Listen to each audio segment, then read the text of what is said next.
Matius pasal yang ke-9. Orang lumpuh disembuhkan. Matius 9 ayat 1 sampai 8. Tercatat pula dalam Markus pasal 2 ayat 1 sampai 12 dan kitab Lukas pasal yang ke-5 ayat 17 sampai 26. Sesudah itu naiklah Yesus ke dalam perahu lalu menyeberang. Kemudian sampailah ia ke kotanya sendiri. Lalu dibawalah kepadanya seorang lumpuh yang terbaring di tempat tidurnya. Ketika Yesus melihat iman mereka, berkatalah ia kepada orang lumpuh itu, "Teguhkanlah hatimu, hai anakku, dosa-dosamu sudah diampuni." Mendengar itu, berkatalah beberapa orang ahli Taurat dalam hatinya, "Orang ini menghujat Allah." Tetapi Yesus mengetahui pikiran mereka, lalu berkata, "Mengapa kamu memikirkan hal-hal yang jahat di dalam hatimu? Manakah yang lebih mudah, mengatakan dosamu sudah diampuni, atau mengatakan bangunlah dan berjalanlah? Tetapi supaya kamu tahu bahwa di dunia ini Anak Manusia berkuasa mengampuni dosa." Lalu berkatalah ia kepada orang lumpuh itu, "Bangunlah, angkatlah tempat tidurmu dan pulanglah ke rumahmu." Orang itu pun bangun lalu pulang. Melihat hal itu, orang banyak itu takut lalu memuliakan Allah yang telah memberikan kuasa seperti itu kepada manusia. Matius pemungut cukai mengikut Yesus. Matius pasal 9 ayat 9 sampai 13. Tercatat pula dalam kitab Markus pasal yang kedua ayat yang ke-13 sampai 17 dan tercatat dalam Lukas pasal yang kelima ayat 27 sampai 32. Setelah Yesus pergi dari situ, ia melihat seorang yang bernama Matius duduk di tempat pemungut cukai. Lalu ia berkata kepadanya, "Ikutlah aku." Matius pun bangkit dan mengikut dia. Kemudian ketika Yesus makan di rumah Matius, datanglah banyak pemungut cukai dan orang berdosa dan makan bersama-sama dengan dia dan murid-muridnya. Pada waktu orang Farisi melihat hal itu, berkatalah mereka kepada murid-murid Yesus, "Mengapa gurumu makan bersama-sama dengan pemungut cukai dan orang berdosa?" Yesus mendengarnya dan berkata, "Bukan orang sehat yang memerlukan tabib, tetapi orang sakit. Jadi pergilah dan pelajarilah arti firman ini, yang ku kendaki ialah belas kasihan dan bukan persembahan. Karena aku datang bukan untuk memanggil orang benar, melainkan orang berdosa." Hal berpuasa. Matius pasal yang ke-9 ayat yang ke-14 sampai 17. Tercatat pula dalam kitab Markus pasal 2 ayat 18 sampai 22 dan kitab Lukas pasal 5 ayat 33 sampai 39. Kemudian datanglah murid-murid Yohanes kepada Yesus dan berkata, "Mengapa kami dan orang Farisi berpuasa, tetapi murid-muridmu tidak?" Jawab Yesus kepada mereka, "Dapatkah sahabat-sahabat mempelai laki-laki berduka cita selama mempelai itu bersama mereka? Tetapi waktunya akan datang, mempelai itu diambil dari mereka, dan pada waktu itulah mereka akan berpuasa. Tidak seorang pun menambalkan secarik kain yang belum susut pada baju yang tua, karena jika demikian kain penambal itu akan mencabik baju itu, lalu makin besarlah koyaknya. Begitu pula anggur yang baru tidak dituang ke dalam kantong kulit yang tua, karena jika demikian kantong itu akan koyak sehingga anggur itu terbuang dan kantong itu pun hancur. Tetapi anggur yang baru disimpan orang dalam kantong yang baru pula, dan dengan demikian terpeliharlah kedua-duanya. Anak kepala rumah ibadat, perempuan yang sakit pendarahan. Matius pasal yang ke-9 ayat 18 sampai 26. Tercatat pula dalam kitab Markus pasal 5 ayat 21 sampai 43 dan kitab Lukas pasal 8 ayat 40 sampai 56.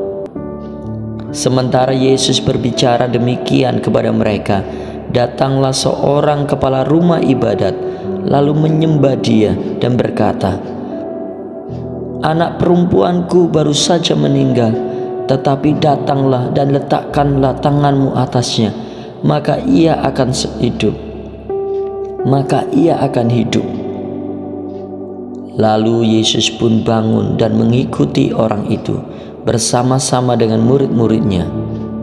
Pada waktu itu seorang perempuan yang sudah 12 tahun menderita pendarahan maju mendekati Yesus dari belakang dan menyentuh jubah-jubahnya, karena katanya dalam hatinya, "Asal ku sentuh saja jubahnya, aku akan sembuh." Tetapi Yesus berpaling dan memandang dia serta berkata, "Teguhkanlah hatimu, hai anakku, imanmu telah menyelamatkan engkau." Sejak saat itu sembuhlah perempuan itu. Ketika Yesus tiba di rumah kepala rumah ibadat itu dan melihat peniup-peniup seruling dan orang banyak ribut, berkatalah ia, "Pergilah, karena anak ini tidak mati, tetapi tidur." Tetapi mereka mentertawakan dia. Setelah orang banyak itu disuruh keluar, Yesus masuk dan memegang tangan anak itu. Lalu bangkitlah anak itu, dan tersebarlah kabar tentang hal itu ke seluruh daerah itu. Yesus menyembuhkan mata 2 orang buta. Matius pasal 9 ayat 27 sampai 31. Ketika Yesus meneruskan perjalanannya dari sana, 2 orang buta mengikutinya sambil berseru-seru dan berkata, "Kasihanilah kami, hai anak Daud." Setelah Yesus masuk ke dalam sebuah rumah, datanglah kedua orang buta itu kepadanya dan berkata, Setelah Yesus masuk ke dalam sebuah rumah, datanglah kedua orang buta itu kepadanya, dan Yesus berkata kepada mereka, "Percayakah kamu bahwa aku dapat melakukannya?" Mereka menjawab, "Ya, kami percaya Tuhan." Yesus pun menyentuh mata mereka sambil berkata, "Jadilah padamu menurut imanmu." Lalu meleklah mata mereka. Kemudian Yesus dengan tegas berpesan kepada mereka, "Jagalah supaya jangan seorang pun mengetahui hal ini." Tetapi mereka keluar dan memasyurkan dia ke seluruh daerah itu. Seorang bisu disembuhkan. Matius pasal yang ke-9 ayat 32 sampai 34. Sementara kedua orang buta itu keluar, dibawalah kepada Yesus seorang bisu yang kerasukan setan. Setelah setan itu diusir, orang bisu itu dapat berkata-kata. Lalu heranlah orang banyak, katanya, yang demikian belum pernah dilihat orang di Israel. Tetapi orang Farisi berkata, dengan kuasa pemimpin setan ia mengusir setan. Belas kasihan Yesus terhadap orang banyak. Matius pasal 9 ayat 35 sampai 38. Demikianlah Yesus berkeliling ke semua kota dan desa. Ia mengajar dalam rumah-rumah ibadat mereka dan memberitakan Injil Kerajaan Surga, serta menyembuhkan orang-orang dari segala sakit dan kelemahan. Melihat orang banyak itu, tergeraklah hati Yesus oleh belas kasihan kepada mereka, karena mereka lelah dan terlantar seperti domba yang tidak mempunyai gembala. Lalu katanya kepada murid-muridnya, "Tuaian memang banyak, tetapi pekerja sedikit. Karena itu, mintalah kepada Tuan yang empunya tuaian, supaya ia mengirimkan pekerja-pekerja untuk tuaian itu." Matius pasal yang ke-10. Yesus memanggil ke-12 rasul. Matius 10 ayat 1-4. Hal ini tercatat pula dalam kitab Markus pasal 3 ayat 13-19 dan Lukas pasal 6 ayat 12-16. Yesus memanggil ke-12 muridnya dan memberi kuasa kepada mereka untuk mengusir roh-roh jahat dan untuk menyembuhkan orang-orang dari segala penyakit dan kelemahan. Inilah nama ke-12 rasul itu. Pertama, Simon yang disebut Petrus dan Andreas saudaranya, dan Yakobus anak Zebedeus dan Yohanes saudaranya, Filipus dan Bartolomeus, Thomas dan Matius pemungut cukai, Yakobus anak Alfeus dan Tadeus, Simon orang Selot, dan Yudas Iskariot yang mengkhianati dia. Yesus mengutus ke-12 rasul. Matius pasal 10 ayat 5-15. Tercatat pula dalam kitab Markus 6 ayat 6b-13 dan Lukas 9 ayat 1-6. Ke-12 murid itu diutus oleh Yesus dan ia berpesan kepada mereka, "Janganlah kamu menyimpang ke jalan bangsa lain atau masuk ke dalam kota orang Samaria, melainkan pergilah kepada domba-domba yang hilang dari umat Israel. Pergilah dan beritakanlah kerajaan surga sudah dekat. Sembuhkanlah orang sakit, bangkitkanlah orang mati, sembuhkanlah orang kusta, usirlah setan-setan. Kamu telah memperolehnya dengan cuma-cuma, karena itu berikanlah pula dengan cuma-cuma. Janganlah kamu membawa emas atau perak atau tembaga dalam ikat pinggangmu. Janganlah kamu membawa kantong perbekalan dalam perjalanan. Janganlah kamu membawa baju 2 helai, kasut atau tongkat, sebab seorang pekerja patut mendapat nafkahnya. Apabila kamu masuk kota atau desa, carilah di situ seorang yang layak dan tinggallah padanya sampai kamu berangkat. Apabila kamu masuk rumah orang, berilah salam kepada mereka. Jika mereka layak menerimanya, salammu itu turun ke atasnya. Jika tidak, salammu itu kembali kepadamu. Apabila seseorang tidak menerima kamu dan tidak mendengar perkataanmu, keluarlah dan tinggalkanlah rumah atau kota itu dan kebaskanlah debunya dari kakimu. Sesungguhnya aku berkata kepadamu, pada hari penghakiman tanah Sodom dan Gomora akan lebih ringan tanggungannya daripada kota itu. Penganiayaan yang akan datang dan pengakuan akan Yesus. Matius pasal 10 ayat 16-33. Tercatat pula dalam kitab Markus 13 ayat 9-13 dan Lukas pasal 12 ayat 2-9 dan pasal 21 ayat 12-19. Lihat, aku mengutus kamu seperti domba ke tengah-tengah serigala. Sebab itu hendaklah kamu cerdik seperti ular dan tulus seperti merpati. Tetapi waspadalah terhadap semua orang, karena ada yang akan menyerahkan kamu kepada majelis agama, dan mereka akan mencambuk kamu di rumah ibadatnya. Karena aku, kamu akan digiring ke hadapan penguasa-penguasa dan raja-raja sebagai suatu kesaksian bagi mereka dan bagi bangsa-bangsa yang tidak mengenal Allah.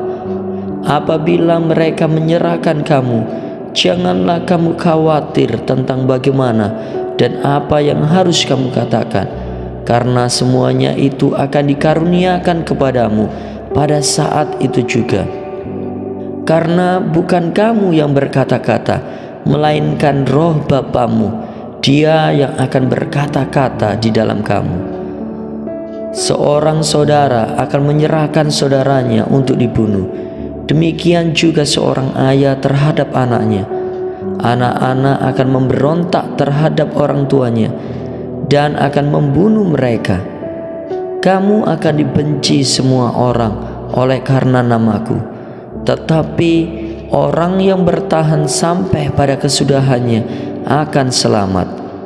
Apabila mereka menganiaya kamu dalam kota yang satu, larilah ke kota yang lain.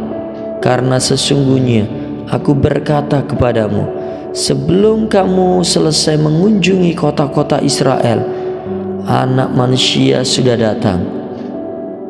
Seorang murid tidak lebih daripada gurunya, atau seorang hamba daripada tuannya. Cukuplah bagi seorang murid jika ia menjadi sama seperti gurunya, dan bagi seorang hamba jika ia menjadi sama seperti tuannya. Jika tuan rumah disebut Beelzebul, apalagi seisi rumahnya. Jadi janganlah kamu takut terhadap mereka, karena tidak ada sesuatu pun yang tertutup yang tidak akan dibuka, dan tidak ada sesuatu pun yang tersembunyi yang tidak akan diketahui. Apa yang kukatakan kepadamu dalam gelap, katakanlah itu dalam terang, dan apa yang dibisikkan ke telingamu, beritakanlah itu dari atas rumah. Janganlah kamu takut kepada mereka yang dapat membunuh tubuh, tetapi yang tidak berkuasa membunuh jiwa. Takutlah terutama kepada Dia yang berkuasa membinasakan baik jiwa maupun tubuh di dalam neraka. Bukankah burung pipit dijual 2 ekor seharga 1 keping uang terkecil? Namun seekor pun tidak akan jatuh ke bumi di luar kehendak Bapamu. Dan kamu, rambut kepalamu pun terhitung semuanya. Karena itu janganlah kamu takut, karena kamu lebih berharga daripada banyak burung pipit. Setiap orang yang mengakui aku di depan manusia, aku juga akan mengakuinya di depan Bapa-Ku. Setiap orang yang mengakui aku di depan manusia, aku juga akan mengakuinya di depan Bapa-Ku yang di surga.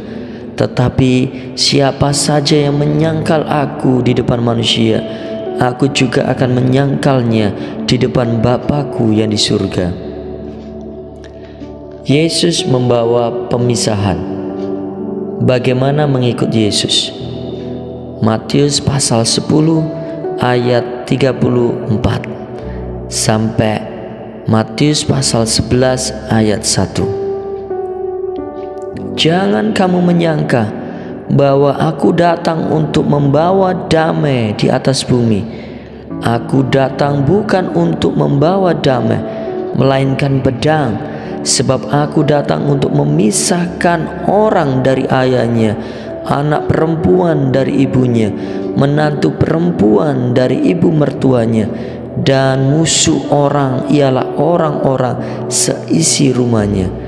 Siapa saja yang mengasihi bapa atau ibunya lebih daripada aku, ia tidak layak bagiku. Dan siapa saja yang mengasihi anaknya laki-laki atau perempuan lebih daripada aku, ia tidak layak bagiku.